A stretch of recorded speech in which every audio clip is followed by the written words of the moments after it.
کابل ښاریانو ته ډیر بد خبر او ډیر بد وضعیت. د کابل هوا ککړتیا ګڼې اندېښنې راولاړې کړې دي او د کابل ښاریانو نه یې لاره ورکه کړې ده. دوی اوس نه پوهیږي چې څه وکړي او ترڅنګ یې ولسمشر غني خاص د ککړې هوا د مخنیوي لپاره غونډه ترتیب کړې وه چې څنګه یې مخه ونیسو. ملګرو، که تاسو کومه ښه او بهتره طرحه لرئ نو کمنټ کې موږ سره په لنډو کې شریکه کړئ او ویډیو تر اخره وګورئ چې غني له کابل ښاریانو څه غوښتي دي او خوشحال سادات بیا څه وویل، ولې یې اخطار ورکړ کابل ښاریانو ته. قدرمنو لیدونکو، السلام علیکم، وخت مو بخیر. ژمي موسم په را رسیدو سره د کابل هوا د ککړتیا له امله کابل د نړۍ په کچه د ککړې هوا لومړی ښار ونومول شو. د ډبرو سکرو، نفتو، ګاز او نورو سون توکو څخه د ګرمولو لپاره ګټه نه اخیستل، د خښتو بټیو او کیمیاوي فابریکو فعالیتونه، د جنراتورونو لوګي، د موټرونو لوګي او تګ راتګ هغه څه دي چې له امله د کابل هوا ورځې تر بلې ډیره ککړیږي. د هوا له سړېدو سره کابل هره ورځ د ککړو ښارونو په درجه بندۍ کې لومړی ځای لري. تېره اونۍ ولسمشر غني د هوا له ککړتیا څخه د مخنیوي کمیسیون سره په ګډه ناسته کې د کابل هوا د ککړتیا په زیاتېدو اندېښنه وښودله.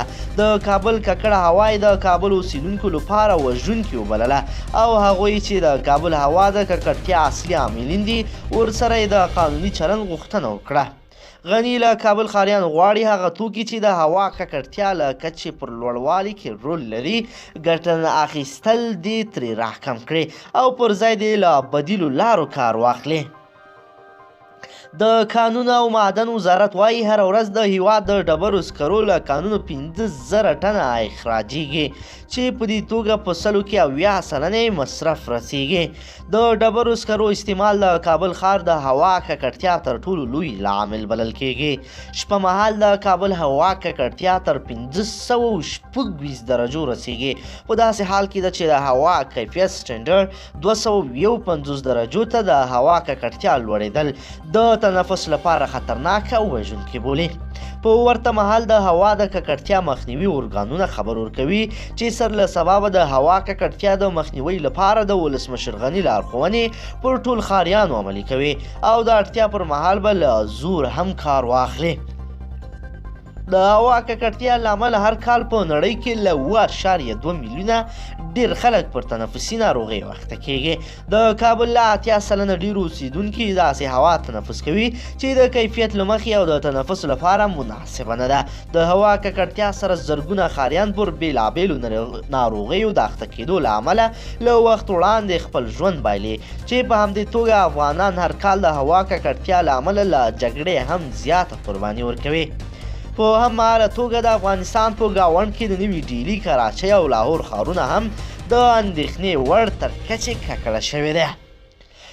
خوشحال سادات سوای کورنیو چارو وزارت ستر امنیتي معین جنرال خوشحال سادات د کابل له اوسیدونکو غوښتنه کړې ده چې د کابل د هوا د ککړتیا په مخنیوي کې موږ ته لاس راکړئ.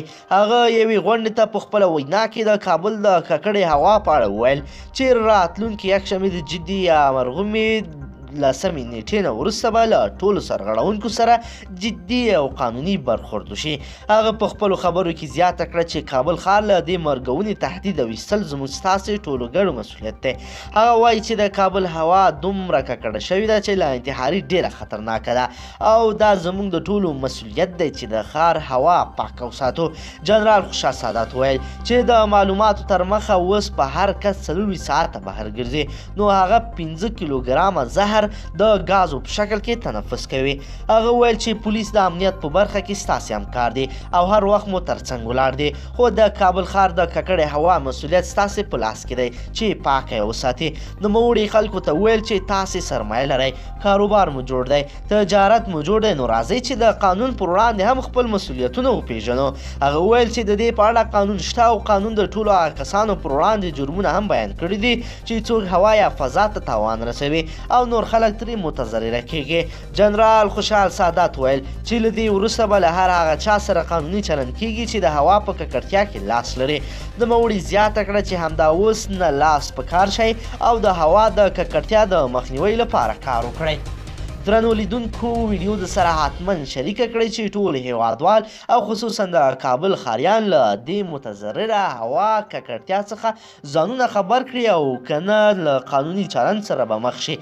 درنو لیدونکو او مینوالو له توجه نه مو یوه نړۍ مننه.